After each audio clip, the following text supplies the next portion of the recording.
Membongkar kenormalan, tafsir sosial atas pembatasan rumah ibadah di Indonesia. Karya Yosef Budi Santoso. Kenyataan sehari-hari adalah dunia yang dihadapi sebagai nyata, yang diandaikan memiliki keberadaan mandiri di luar diri kita sendiri. Tetapi kenyataan itu adalah konstruksi sosial.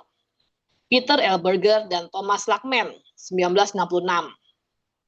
Di tengah semangat konstitusi yang menjamin kebebasan beragama, mengapa pendirian rumah ibadah di Indonesia masih tetap menjadi polemik? Peristiwa pelarangan, pembubaran, atau penghambatan pembangunan rumah ibadah, baik gereja, pura, vihara, maupun masjid Syiah, masih kerap terjadi. Yang tampak di permukaan kendala perizinan hanyalah prosedur administratif dan tekanan massa yang merasa terganggu dengan substansi ajaran agama. Namun itu adalah tafsir sosial yang menutup kenyataan adanya pertarungan kelompok intoleran dan kelompok minoritas. Oleh karena itu, jangan berhenti pada perdebatan aspek hukum formal.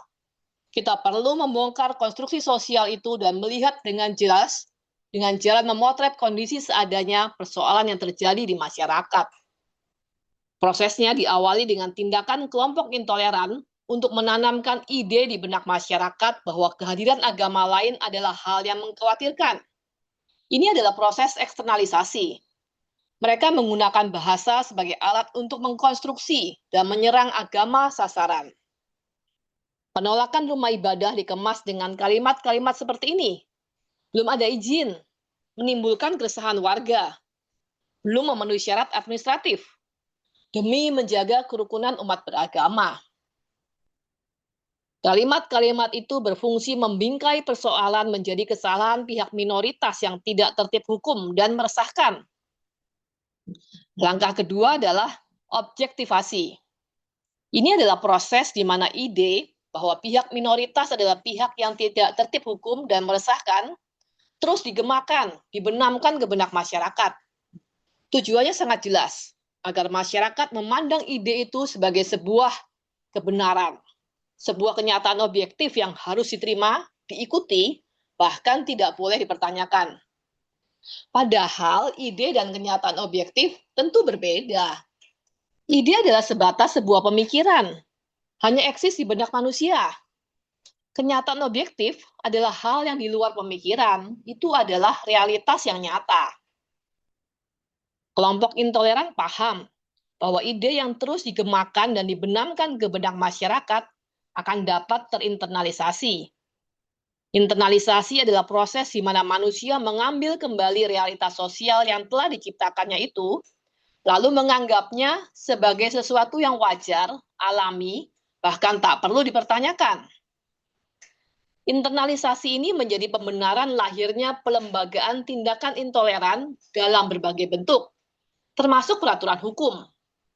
Ketika kelompok agama minoritas ikut mengamini dan terinternalisasi dengan ide ciptaan kelompok intoleran, maka pada titik itu daya kritisnya ikut mati. Mereka akan memilih untuk diam, beribadah secara diam-diam di rumah pribadi, atau tunduk dan tidak berani menuntut haknya. Mereka mengamini bahwa dirinya yang salah karena tak punya izin dan kehadirannya meresahkan masyarakat keseluruhan. Peraturan bersama Menteri Agama dan Mendagri nomor 9 dan 8 tahun 2006 menetapkan bahwa jumlah keanggotaan FKUB didasarkan pada persentase jumlah penganut agama.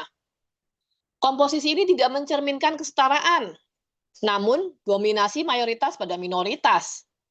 Padahal jika kita bicara dalam konteks kesetaraan, maka masalah kerukunan seharusnya adalah ide yang diperbincangkan dalam suasana yang sama sekali bebas dari rasa takut atau dominasi.